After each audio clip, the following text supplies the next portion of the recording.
ఇంకొక దారుణమైన మాట చెప్పినాడు. జీతాలకి ఇది నేను ఊరికేనే చెప్పట్లేదు, ఇది కూడా రేవంత్ రెడ్డి గారు చెప్పిన మాట. జీతాలకి నెలకు 6,500 కోట్లు అవుతుందని రేవంత్ రెడ్డి గారు చెప్పారు. ఏమని? 18,500 కోట్లు payment of salaries of employees అని చెప్పాడు. కానీ ఎంత పచ్చి అబద్ధ మాట అంటే అది. ఎందుకంటే మళ్ళీ పీఆర్సీ ఇవ్వకుండా తప్పించుకుంటుంది ఇదంతా. పీఆర్సీ ఇవ్వద్దు, డిఏలు ఎగ్గొట్టాలి, ఏదో ఒకటి చెప్పి మొత్తానికి ఆగమాగం చేయాలి. అది కూడా ఎంత జూట మాట అంటే, మా దగ్గర ఇదే రిపోర్ట్ ప్రకారం లెక్కలు ఉన్నాయి. ఇవాళ ఆర్బీఐ లెక్కల ప్రకారం జీతాలకు మొత్తం సంవత్సరానికి 40,000 కోట్లు, పెన్షన్లకు 11,641 కోట్లు, జీతాలకు 40,782 కోట్లు. రెండు కలిపితే కూడా మీకు 52,424 కోట్లు. అంటే డివైడెడ్ బై 12 వేసుకోండి, నెలకు ఎంత పోతుంది? 4,360 కోట్లు. మరి రేవంత్ రెడ్డి గారు 6,500 కోట్లు అని చెప్పి బడాయించి చెడాయించి నోటికొచ్చిన లెక్క చెప్తాడు. 4,300 కోట్లు ఎక్కడా, 6,500 కోట్లు ఎక్కడ? ఒక ముఖ్యమంత్రికి ఇన్ని పచ్చి అబద్ధాలు చెప్పొచ్చా? I stand for any scrutiny. ఇది నేను చెప్పేది ఖచ్చితంగా స్టేట్ ఫైనాన్స్ రిపోర్ట్ నుంచి, వాళ్ళు ఆడిట్ చేసిన రిపోర్ట్, ఇది నాది కాదు. ఆర్బీఐ వాళ్ళు ఇచ్చిన రిపోర్టు, తెలంగాణ గవర్నమెంట్ ఆడిట్ చేసిన రిపోర్ట్. ఇంత కరెక్ట్గా ఇంత క్లియర్గా ఉంటే ఇన్ని పచ్చి అబద్ధాలు చెప్పి తప్పించుకుంటారని ముఖ్యమంత్రి ఎట్లా అనుకుంటుండో మాకు అర్థమవుతలేదు. అందుకే నేను రేవంత్ రెడ్డిని డిమాండ్ చేస్తా ఉన్నా.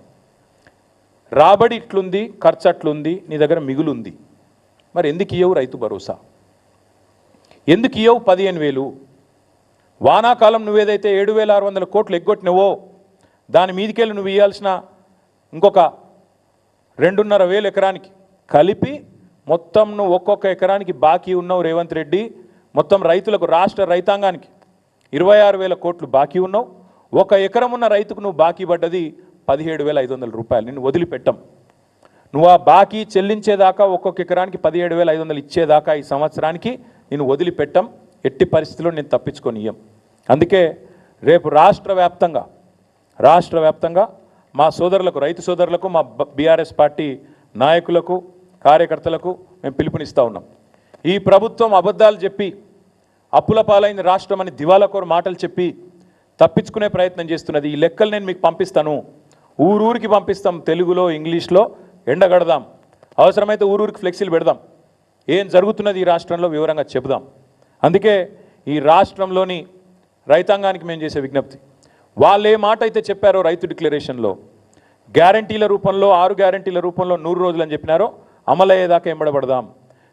మన అసెంబ్లీ ముంగటున్న గన్ పార్క్ నుంచి మొదలు పెడితే గల్లీ దాకా, అంటే గ్రామం నుంచి మొదలు పెడితే అసెంబ్లీ దాకా ఎంబడబడదాం. ఢిల్లీలో రాజ్యసభ సభ్యులు ఉన్నారు, పార్లమెంట్లో వాళ్ళు కూడా ఎంబడబడతారు. కాంగ్రెస్ పార్టీ మాట నిలబెట్టుకోవాలని అక్కడ వారు కూడా గర్జిస్తారు.